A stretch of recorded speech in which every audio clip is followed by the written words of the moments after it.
Sebanyak 27 pasukan Paskibra Kecamatan Surade telah resmi dikukuhkan oleh Hairul Ikhwan selaku Camat Surade. Pengukuhan tersebut digelar di Aula Kantor Kelurahan Surade, Kecamatan Surade, Kabupaten Sukabumi pada hari Selasa 16 Agustus 2022. Proses yang tidak sia-sia yang dilakukan oleh 27 orang putra-putri terbaik yang terpilih menjadi pasukan Paskibra Kecamatan Surade mulai dari seleksi hingga pelatihan yang rutin setiap hari dengan panasnya terik matahari. Menurut Sertu Roni Syaputra, selaku pelatih Paskibra Kecamatan Surade mengungkapkan sejumlah kendala dan kesulitan yang terjadi dalam penyeleksian hingga pelatihan.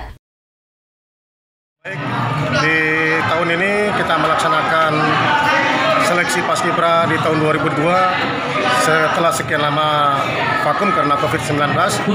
Pelaksanaannya kita laksanakan seleksi di tanggal 20 dengan diikuti oleh 6 sekolah.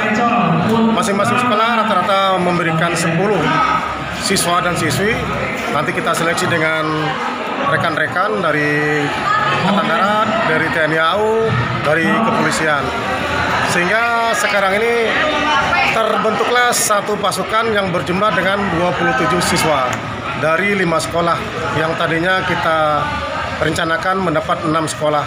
Karena beberapa satu sekolah tidak bisa mengirimkan siswanya. 27 orang anggota Paskibra kini resmi menjadi pasukan pengibar Sang Pusaka Merah Putih yang akan dilaksanakan pada tanggal 17 Agustus 2022 di Lapang Lodaya Setra, Kelurahan Surade, Kecamatan Surade.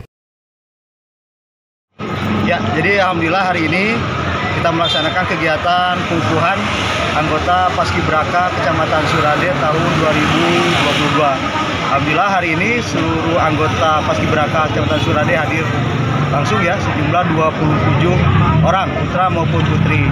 Dan alhamdulillah hari ini juga kita persiapan akhir ya, putra-putri kita untuk besok melaksanakan kenaikan bendera maupun penurunan bendera dalam rangka peringatan HUT RI ke-77 tahun 2022 tingkat Kecamatan Surade. Upacara pengukuhan pun diakhiri dengan isak tangis para orang tua yang begitu bangga terhadap anak-anaknya yang terpilih menjadi pasukan pengibar Sang Pusaka Bendera Merah Putih di Kecamatan Surade. Dari Kecamatan Surade, Kabupaten Sukabumi, Indra Sopyan melaporkan untuk Dinamika.